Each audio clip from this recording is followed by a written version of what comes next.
Crime and Punishment come to the stage now. So give it up for the subject of Crime and Punishment. You recognize some of these quotes in the film.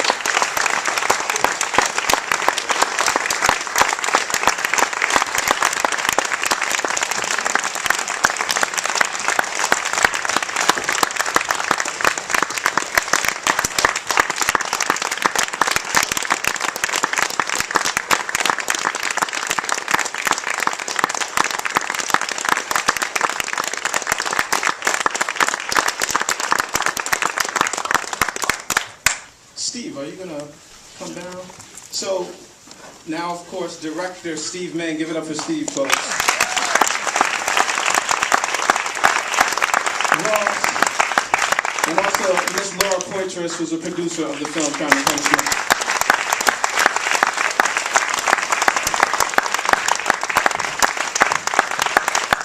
So we don't have much time, so I'm going to ask the folks about 3 or 4 questions, and then I'm going to turn it over to the audience if folks have 2 questions. So if you have one, think about it. We'll get to you real soon. The way I wanted to start was Steve. We know that folks who know Crime and Punishment was a labor of love. You spent a number of years putting together this film. Why did you decide to tell the story of the 12 and Pedro Hernandez? Well, first, I want to acknowledge a lot of people, but I'll keep it short. Hulu, IFC Films, thank you so much for giving us this platform. This is many years in the making, and we couldn't be more thrilled to launch our theatrical with all of you coming out. So thank you, because these films don't exist without an audience. But to answer your question, Ross and I have been working on police docs for years. This is probably 7, 8 years deep. This is our 4th film on the subject, and this last time around, we felt that we had to make something that would allow the public to bear witness to what was really happening. And so our access had deepened over the years of working with officers like Adil Polanco and Pedro Serrano, and we felt that to do a truly observational portrait of what the actual human toll is, and the kind of challenge and trauma for officers on the front lines who are dealing with the court of pressure, as well as the community, was something that hadn't been done, and we were kind of in a perfect position to do that. So, it was an amazing act of defiance that these guys all displayed, and every minute we spent with them was inspiring for us. Definitely. So one of the central themes of the film is this quota system. Where is the NYPD now with the quota system? First off, thanks for having us. As Steve said, thanks for being part of the theatrical premiere. The quota is still alive and well. I just spoke to some officers today who were excited to finally see the film, and they were all sharing their personal anecdotes of what they were experiencing, what was going on in their commands. It's still here. Don't let the public relations smoke and mirrors fool you. It is still here. It's just at the point where the department knows they can't be completely silent about it. They can't simply say it doesn't exist and keep it moving. Now they have to try to create more of an illusion to make it seem as if it doesn't exist. It's still here. Crime and Punishment, at least from my perspective, and I've seen the film a number of times, stands to be a groundbreaking film. And there are a number of films that seek to tell very important stories about social change. What would be the ideal scenario after this film is released that would create the kind of change in NYPD? What would folks like to see? I think they would like to see oversight. We need to have someone that's going to check the department, check the prosecutor's office, check the Department of Corrections, give these cops an ability to report corruption without fear. This is a systemic problem that goes on throughout the United States because New York City is the epicenter of the largest police force in the world. And 38 states copy and emulate our police patrol guard procedures. So what happens is you get that same problem systemically going on throughout the United States. So we need to put a stop to that, and that's what we're currently trying to work on. Yeah, I just want to add to that. I think the real problem with the quota system is how many lives it impacts negatively. Not only does it impact the police officers, but the kids being arrested are thrown into the system, and they already have so many kind of strikes against them from where they're growing up, that they'll never really be able to overcome that.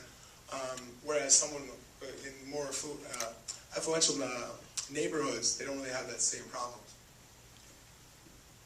This is like one of the most historic, biggest class action lawsuits by a group of active duty NYPD cops suing for the first time the department on its use for decades of the quota, and nobody nationally or even many people even in New York did not even know this was unfolding. And so, one of the first things is actually putting a face on this struggle and showing that there are minority officers who are trying to hold the city and the department accountable for reforms it's claimed to be making for years and has not been. So, I think just getting the word out is the first step, but there's a lot of legislation and other kinds of things that have to come along with that. Just to add one thing, as we've seen, if you follow the news recently, that crime in the city, it's at historic lows, and yet there are still people in the city. We may not see them every day, a lot of them in the outer boroughs, a lot of them unseen. If you go to the courts in the Bronx and Brooklyn, you will see what's going on, and these kids who continue to be cycled through the system despite the fact that crime is going down, down, down. Enforcement still remains the same or even is ramping up, and it is ramping up, and they're still trying to create things for the officers to do, have them be busy instead of being members of the community, instead of being people who can contribute to the well-being of the community. They're being forced to do things that they would rather not do that end up being destructive. And a question for Edwin. So one thing we saw in the film was there was a tremendous amount of retaliation that officers experienced. But like the 12, have you experienced other officers who've said, we've experienced the same thing with the quota, we want to speak out against it, since the film? Yeah, many officers, they reach me using social media, or if they run into me in the street when I'm off or on duty. And again, they're scared, but they're seeing the example of the NYPD 12, and it is inspiring them. They don't know how it is they want to speak out yet, but I think we're going to see, if not a wave, you're just going to see something that we don't expect, which is more and more officers to speak out. Definitely. And now I want to go to the audience. Is there anyone in the audience that has, there's a number of questions. We'll see what we have time for, but we'll start right here. Thank you for an incredible film, and I applaud everyone in it. Where is the case of the 12 in process? I know they were denied the quota system as part of the lawsuit. Where is it now? So at this point, so we brought the case under a labor law that made quotas illegal. And the way that the statute was written was that it didn't provide for a private cause of action for police officers to sue. The only recourse they actually had was to appeal within the department. So we brought the case hoping that the court would read into this statute an implied cause of action which would allow police officers to sue. At this point, that quota part was dismissed by a lower court, and certain police officers still have discrimination claims remaining, but that quota part is in the process, and we're going to appeal it.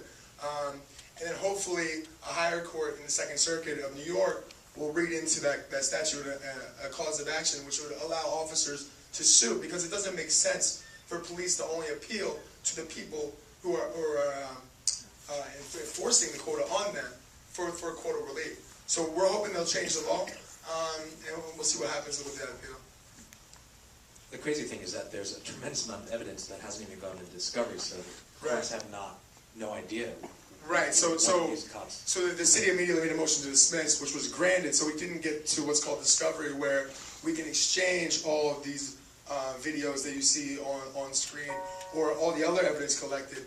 It was dismissed purely on the way that statute was written. Now, we knew it was an uphill battle when we filed it, but we still think we needed to bring it just to show people the injustice that's happening, and we're hoping that the law will ultimately change, if not by this lawsuit, by the legislature. We'll take another question. Yes, I have a question, which is, I think you've done a beautiful job of showing, which is not usually done, which is what the impact is from the citizen's point of view, where your son or daughter are arrested and then the charges later dropped because of finding no evidence. But I guess in watching this, I looked for two parties that I didn't see. One were the people actually who put forth the lawsuit. For example, the case of the stop and frisk that was settled by de Blasio in the year 2014, you have the Center for Constitutional Rights and the NYCLU, who spoke out very forcefully and got that done. And I guess in this particular case, what I was surprised Is at, there a question? I mean, I just wanted to ask. I'm sorry, Is your question? Where yes, were my those- question is why we didn't hear at all from the people who brought forth the lawsuit, the legal people. And two, why we didn't hear more from police brass who talked about this particular lawsuit, the defendants in this case. And I think there's two questions because it's a different lawsuit, but you can speak to that. I mean, my firm brought the NYPD 12 lawsuit. But you're just talking about stop and frisk? Yeah. I don't know.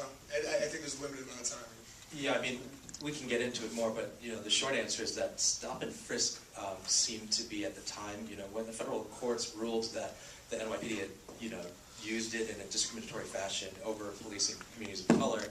Everybody thought that that was going to be the game changer, right? And so stop and frisk numbers even dropped.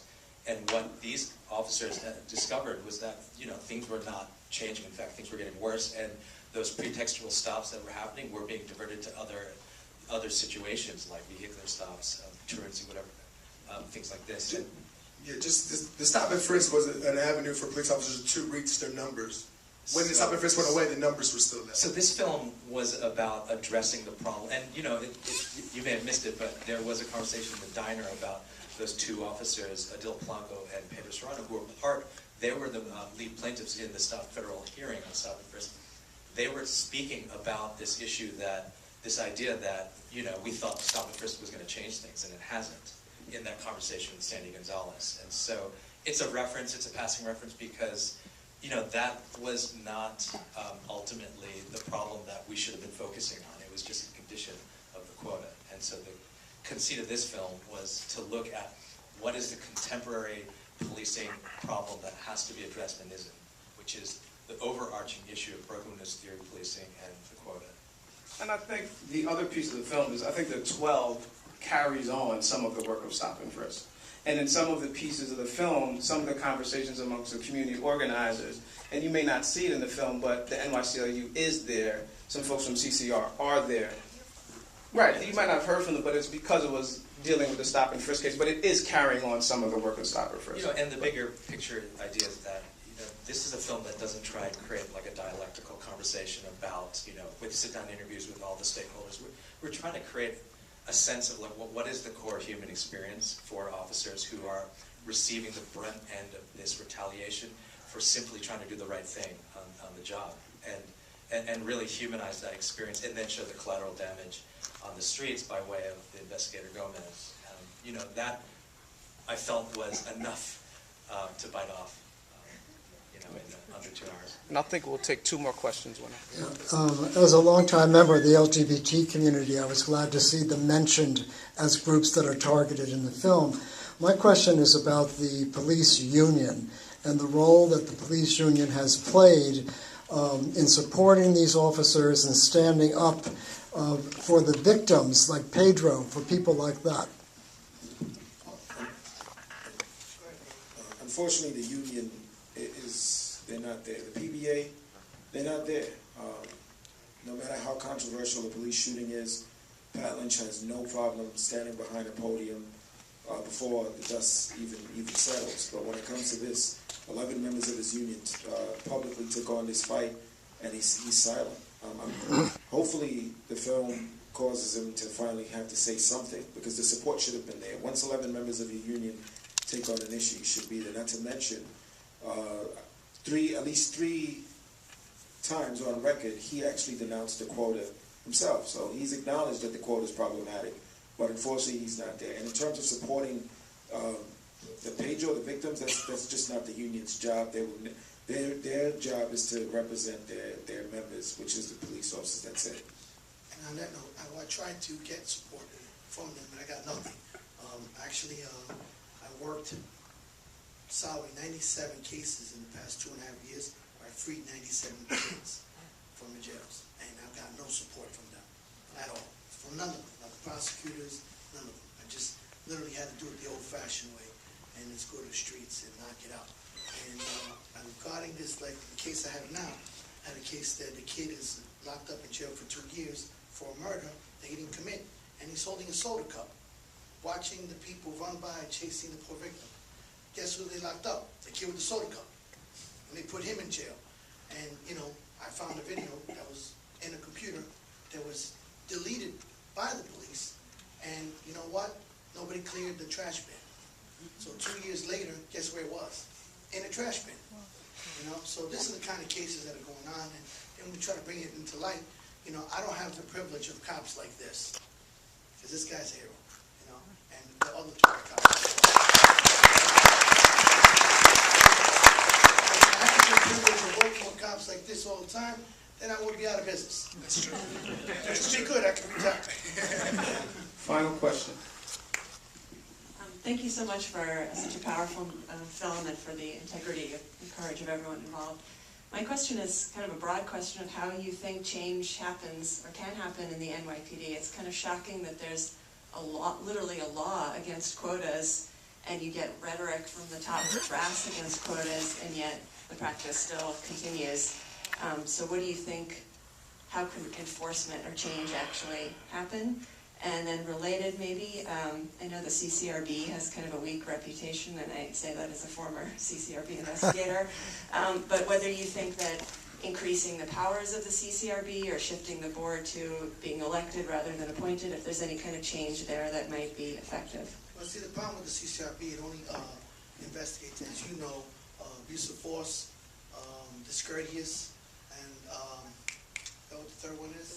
Discourteous language, offensive language, abuse of authority, and force. That's right, abuse of authority. Check, you don't check me. So I make sure you're on check. That's the PI. Right? But again, unfortunately, you can't force strengthen the CCRB because CCRB only investigates those three aspects, and this picture addresses not only the systemic problem of quotas and police corruption, but it addresses the aspect that these cops do not have a mechanism to report corruption without fear of retaliation. CCRB is not capable to do that, and when it was created, the Charter of New York didn't incorporate that. It was supposed to have teeth, and it doesn't. And the sad thing is, the CCRB, they investigate cases, so even if he goes there and reports the corruption to them, they refer it back to the police department.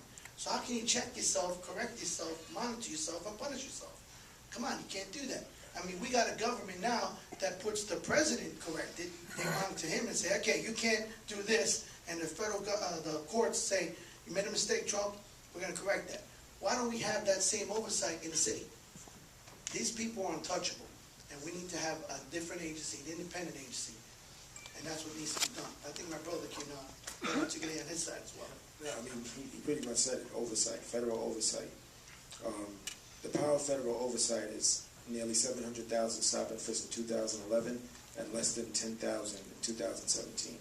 This is the only thing that the department truly fears, losing power. Federal oversight is the way that the department loses power. Also, we need leadership that's willing to take risks. This current mayor, to me personally, has been a big disappointment. He ran on a campaign of reform and transparency, and yet he interprets laws in ways that, you know, you can't get any information, even if you file freedom of information. We need leaders willing to take risks and federal oversight. And I just also want to add too is that the public has to be a part of it too, because if they got rid of the quotas, crime might go up a little bit percentage-wise, but the overall community-based policing would work over time. So they have to be, a politician has to be more long-sighted and not so short-sighted of like I need to get reelected, because they have to change the mechanism in which the whole NYPD work, which is hard to do in 4 years, and you want to get reelected. So it's an uphill battle. But I think if it starts at the academy, which is obviously ambitious, and those people don't follow the quotas and they turn into supervisors, then it could go the whole way up. But it's right now, all the leadership of the NYPD came up on this quota-based system. So this is what the way it works. They got promoted because they made their numbers. So they almost have to change all the individual structures and the reward system in the NYPD in order to get rid of it. There's one other thing I just want to say. You know, we focus right now, they say that crime is down. How is crime down if it's 170 murders from January to now? Can somebody explain that to me? How is it done? This is what I'm saying. They're feeding you guys a bunch of BS. I saw that on the news on ABC. How many murders were in the Bronx? Look it up. You know, How is it done? one thing just sort of as a filmmaker, I feel like, you know, what I've learned is, and observed is that this is a department that's very resistant to self-criticism. And they'll do everything in their power to potentially, if there's wiggle room, to wage a disinformation campaign, to dismiss the legitimacy of these officers, call them lazy, good for nothing, whatever, POSs. We've seen this kind of rhetoric already on the IFC Films social media pages. And every time I post about this film comes out, go check it out. It's insane. The film is only launched in public now, and people are having a visceral response to this. And the way I think that, you know, I hope that, you know, change can come about is we shift the conversation.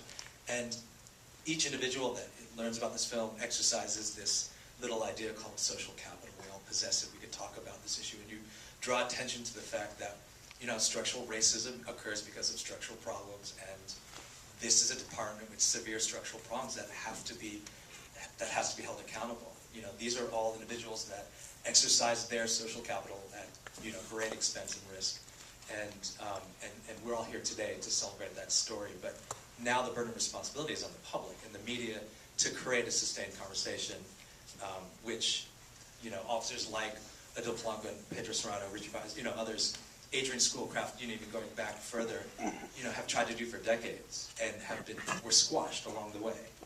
So, you know, it's about... Pick us up if we get squashed. I think some of what Steve is saying is, now that the film is done, the film is in the hands of the public.